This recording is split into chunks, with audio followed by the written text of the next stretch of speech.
All right, so it's been a while. But we're back, and we really desperately need to finish up on this Genesis study. And if there's enough memory on the phone, which probably should have checked that, but we're going to give it a shot. I've already burnt 17 seconds, so let's get right into it. Previously, we were in Genesis 45. Now we're obviously moving on to Genesis 46. Imagine that.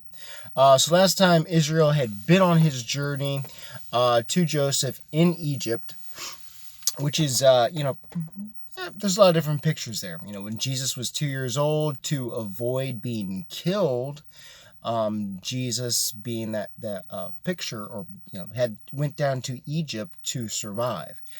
Here Israel goes down to Egypt to survive. And we discussed before that Israel, or God's chosen land, is always referred to as the highest place on earth. So no matter where you go, when you depart Israel, when you depart Jerusalem proper, it's a downward. So, and that holds true all the way through the millennium. So, but enough of that. Here in chapter 46, haven't read the passage, haven't looked at this at all. We're just going straight off the page here.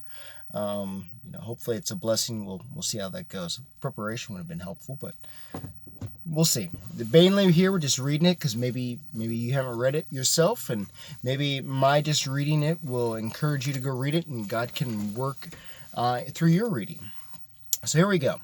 And Israel took his journey, and with all that he had, and came to Beersheba, and offered sacrifice unto the God of his father Isaac. And God spake unto Israel in the visions of the night, and said, Jacob, Jacob. And he said, Here am I. Which is interesting, just looking at that, is that Jacob always didn't have the greatest relationship with God, but there was a relationship. So that should encourage you as a Christian. So you've backslidden. You can get back right with God. God, if you're saved, you're still his child, and he's still waiting for you to make the move back towards a relationship. So it's really the whole ball of relationship with Christ is in your court. If you moved away, he's not moving to where you are. You're going to have to pick up, turn around, and go back to him. So you didn't walk out of his hand. You didn't lose your salvation. But you're not as close in a relationship as you could be, and that's your fault. That's not God's fault. It's not God's people's fault. That's a tough one there. But it's your fault if your relationship is not where it should be. God's going to stay where he is. You're going to have to go to him. And here we see Jacob, still in relationship with God, and it looks like it gets a little bit better. Jacob's not really a role model per se. But God was faithful to Jacob. God was faithful to him. God will be faithful to you. God doesn't change. In verse 3, he said, I am God. God speaking to Jacob here. I am God, the God of thy father. Fear not to go down into Egypt, for I will make there of thee a great nation. I will go down with thee into Egypt, and I will surely bring thee up again, and Joseph shall put his hand upon thine eyes.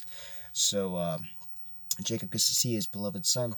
Jacob rose up from Beersheba, and the sons of Israel carried Jacob their father and their little ones and their wives in the wagons which Pharaoh had sent to him. And they took their cattle and their goods which they had gotten in the land of Canaan, and came into Egypt, Jacob and all his seed, his sons and his sons' sons with him, his daughters, his sons' daughters, with all his seed brought he with him into Egypt, brought the whole family. These are the names of the children of Israel. I'm sorry. I'm not going to read all those names. I'm just not going to do it. So here's what we're going to do. Just to prove to you that they're here. Let's see here. Verse 8. Now, it's going to look like a different language because it's all backwards. But they already started verse 8 and it ends somewhere over here. But I'm not going to read all those. That's your job. You go read the names. You read every last one of them. I'm not going to do it right now. It's not a waste of time. I'm just not going to do it. They're all important. They're all important in God's sight. All right, so Actually, I was wrong. We get down to about verse 26. So here we go. All the souls that came with Jacob into Egypt, which came out of his loins, beside Jacob's sons' wives, and all the souls, were 66. Oh, 66. That's how many of them. So you could say that the journey to Egypt was Route 66. Interesting. The sons of Joseph, which were born him in Egypt, were 2 souls. All the souls of the house of Jacob, which came into Egypt, were 70. And he sent Judah before him unto Joseph to direct his face into Goshen. They came into the land of Goshen, and Joseph made ready his chariot. Can you imagine Joseph's excitement? Which we will see, and presented himself unto him, and he fell on his neck and wept on his neck a good while. Israel said unto Joseph, Now let me die, since I have seen thy face, because thou art yet alive. Interesting. Joseph stayed alive. Maybe Jacob stayed alive to maybe in the back of his head all along, he knew Joseph might be alive. Sorry, I was listening to some. I thought the rain was coming. So maybe in the back of Jacob's head there was that maybe Joseph's alive, maybe somewhere.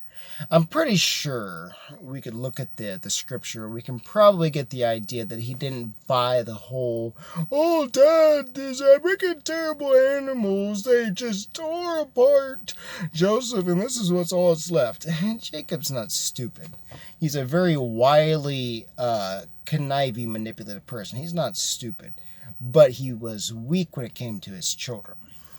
So I doubt he believed that whole story, but he still didn't know what happened to Joseph. So a lot of great joy because who he thought was dead is still alive, and now Jacob feels, hey, I can die in peace now.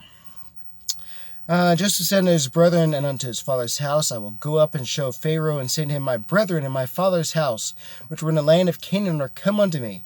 And the men are shepherds, for their trade hath been to feed cattle, and they have brought their flocks and their herds and all that they have. And it shall come to pass, when Pharaoh shall call you in, shall say, What is your occupation? That he shall say, Thy servant's trade hath been about cattle from our youth, even unto now, both we and also our fathers, that ye may dwell in the land of Goshen, for every shepherd is an abomination unto the Egyptians. So that's interesting. I'm not sure if the land of Canaan or Goshen was just a better land for the cows. And it's like, okay, well, if you go ahead and say that you're shepherds, you can go into that land and nobody will bother you. I'm not really sure. I've got a note here. It says the ancient Egyptians worshipped, well, they worshipped everything. Good night. The Egyptians worshipped sacred cows in their religious beliefs, and religious priests of Egypt disliked shepherds. Kind of like maybe similar to India, where the cows are, no hamburgers, no hamburger helper, no beef tacos. We love our cows, make big cows, love cows.